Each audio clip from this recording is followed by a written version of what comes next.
Hello guys! So, ito na naman tayo, no? So, magre-review na naman tayo ng isang loan app na ang pangalan ay Tonic. So, kung narinig mo na to si Tonic at gusto mo siyang subukan, please watch this video. So, eto na nga guys. So, dahil naghahanap ako ng mas maraming loan app na pwede nating i-review, pwede nating i-try, habang nagre-research ako, may nakita akong Tend to Pay Tonic. So ngayon, tinatry ko po ito si Tend to Pay Tonic. Ang problema ko lang is kapag naglalagin na po ako, kailangan kasi ng confirmation from email. Pero pag pinipindot ko kasi yung confirmation for email, yung verify email, ang lumalabas is verification failed. Ganun daw, or expired. So, hindi ko na siya tinuloy. And then, syempre, naghanap ako ng another So, hindi ito buy now pay later. Naghanap kasi talaga ako guys ng buy now pay later. Kaya Tend to Pay yung na-search ko. So, si Tend to Pay pala is parang hawak pala to ni Tonic. Kaya nakalagay is Tend to Pay by Tonic. So, ngayon, dinownload ko to si Tonic. Trinay ko to si Tonic. At, para pala siyang bank. Bank siya na pwede kang mag-loan. So, eto sa lahat yata ng tinry ko is medyo kakaiba ng konti. Kasi, yung mga inaano ko talagang loan app is loan, parang direct tapos send mo sa account mo. Ito pala, para siyang bank. So, eto, trinay ko na nga siya. At syempre sa una, number nyo agad yung ilalagay. Ayan. Tapos may mga rules sila doon. Ayan, syempre basahin natin yung mga terms and condition nila bago tayo mag-agree. Kung gusto nyo siyang i-try. Okay. Tapos yung mga privacy and matters. So, syempre, kailangan din talaga nila ng mga data from us. Ganun naman talaga always sa mga loan app, di ba? Hinihingan tayo ng mga information about us. Tapos, guys, hindi totoo yung sinasabi nilang naghahanap to si Tonic ng payslip kasi guys, na-try ko na nga. So, inano ko lang isa-isa. Tapos, syempre, tatanungin kung anong nationality mo, ganyan. Mag-face scan sila. Tapos, eto yung mga ID. National ID, passport, driver license, UMID, postal, PRC, at SSS.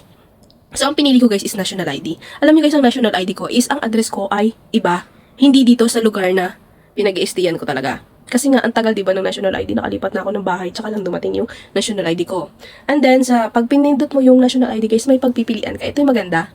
Kasi pwede nyo gamitin yung digital, if wala pa kayong national ID na card mismo. Yon. So, hindi ko na kasi na-screenshot lahat na medyo natuloy-tuloy ako sa pagsa-sign in. And then, syempre, tatanong nila yung highest education attainment nyo.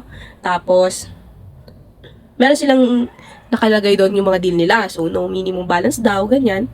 Open up to 5 solo and group stashes. Open up to 5 time deposit account. Free Tonic to Tonic transfer. So, para talaga siyang wallet. Ganyan. So, free virtual card. Free hugs. I don't know this free hugs. Yeah, tapos mag-create kayo guys ng password. Yes. Tapos pagka-create guys ng password, tapos okay na. Meron nakalagay dyan makikita nyo, di ba? May top up, may send, may pay, may QR, may virtual card siya. So, para talaga siyang para talaga siyang wallet. Tapos kung makikita nyo guys dito sa baba, may nakalagay na ayan na naman tayo sa credit builder. So, ibig sabihin, ito guys, yung pwede nyo i-loan. So, nakalagay sa akin is 20,000. So, nung pinindot ko tong get it now, pwede mong i-adjust kung magkano yung gusto mong i-loan. Like, 5K to 20K. Excuse me. So, ayun na nga. Tinry ko to si 20K. Pag 12 months, nasa 2,653.9 per month. Ikaw pipili nito, 6 months, 9 months, 12 months. I don't know if pag mababa is may hanggang 3 months or talagang 6 months lang siya. Tapos meron ka ditong questionable. Ano tong pay hinga?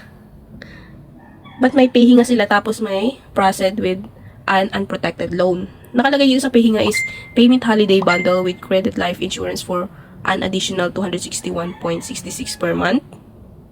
Parang insurance, parang kapag tingnan natin mamaya. So, ito guys yung mga babayaran nyo if ever na. Depende sa pipiliin yung installment, monthly installment nyo. Okay, so ubo ako na ubo. Diba? Tapos ito, kapag pinindot nyo guys yung proceed with unprotected loans, lumalabas is, you're missing out. Enjoy up to 2 months of payment break and loan protection for your loved ones. So, ibig sabihin, kapag pinili mo pala itong si Payhinga, meron kang 2 months of payment break. Siguro itong 394.13 per month is additional if ever na hindi ka makabayad ng month na to. Kasi iba guys ang late fee. Okay? So ayun, if ever na magpahinga ka, protection for life uncertainty. So if ever man na siguro nga na hindi ka makabayad this month, madadagdagan lang siya ng 394.13 pesos. Actually, depende to sa month na pipiliin nyo. Kung gaano katagal sa installment. Kasi pag 6 months, ayun nga, 394.13. Pag 9 months, nasa 291.66. Pag 12 months, nasa 241.77.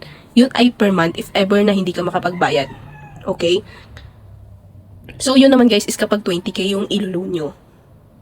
Okay, ganun pala yun siya. Okay. Kaya pala ma-protect yourself with Payhinga. So, parang insurance siya. Okay. So, ito nga daw, now relax, Payhinga ka muna. You deserve a break. Push back your repayment schedule to the following months with Payhinga. Recharge your fiances, and yourself.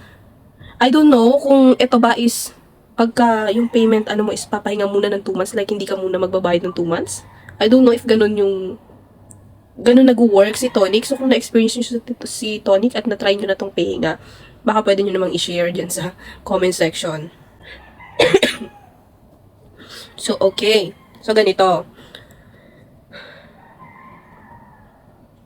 Sa 20,000, 6 months installment, 4,326.31 pesos yung babayaran nyo per month. So, parang ang 20k niya, ang interest is nasa halos 5k. Ganon. Pero, may deducted from loan amount. So, ibig sabihin, hindi mo buong makukuha si 20,000. Mababawasan ng processing fee, which is 500 pesos. Tapos, may documentary stamp tax pa, 75 pesos. So, yung 20,000 pesos na ilo-loan is mababawasan ng 575 pesos. So, ayun na siya guys. Actually guys, parang mag-uulit yung pag-sign in nyo dito. Nung una yung pag-sign in kay Tonic, yung mga information is parang hihingin siya ulit kapag maglo-loan ka. Isa-sign up nyo siya ulit. Which is nakakatuwa kasi dun sa address na nilagay ko kasi, may naka-question kasi doon if yung address pa is yun daw. So, kung saan ako ngayon, so pinalitan ko siya. Kinakabahan ako kung if ever hindi ako ma-approve kasi nga, baka hindi nga ako ma-approve kasi babaguhin ko nga siya. Gagawin ko yung address ko dito. Pero yung ID ko kasi ang nakalagay na address is hindi dito. So, ayun na nakakatuwa guys, pumasok siya. Tapos guys, bago ka mag-go, yan, meron naman silang mga dyan, promissory note if ever man. So, bawat late payment nyo guys is merong 500 pesos na 500 pesos na addition. So, maganda rin talaga if di kayo sure kung makakabayad kayo agad, di kayo sure, maganda rin talaga ipiliin yung si Payhinga. Mas mababa naman yung didadagdag niya per month compare dito na kapag nag-late kayo is 500 pesos. So, ang marireceive natin is 19,423 kasi nga, bawas na siya ng 577 pesos. Wait, parang nag-iba yung stamp tax niya. Nadagdagan ng 2 pesos yung stamp tax kasi nakalagay dun sa una is 75 lang. Pero dito sa promissory note, nakalagay na dito if magkano. So guys, ikaw dito actually magpipili ng date kung kailan mo babayaran. So since may nakalagay doon na hindi ko kasi siya na screenshot, 10th or 25, mga ganon to. So pipili ka ng isa doon, tapos sila na kung kailan mo babayaran. Susundin naman nila. Okay? Tapos, meron din sila ditong disclosure statement. So, ayan. Ang meron lang talaga sila is late payment penalty as of April, 500 pesos. Tapos nakalagay dito guys sa amortization schedule, yung mga schedule ng pagbabayad nyo kung kailan. Ito kasi pinili ko is yung 10. So, ayan siya guys. 434343. Doon sa last payment, parang mas nadagdagan siya. Kung magkano. Nakalagay na rin dito guys yung principal, yung interest, yung total niya, ganon. So, maganda rin siya. So, ang interest is nasa 6,000 mahigit. Yes, nasa 6,000 mahigit. Dahil sa total na 26,138.01. Okay, so ayan na siya guys. Ayun lang, no? So, if ever man na i-go nyo, pwede nyo namang i-back kung ayaw nyo. So, wait lang. So, ayun guys, no? Hiningal ako, sorry. So, ayun guys, no? So, ganun ang Tonic. So, if you wanna try, pwede naman. Try nyo na.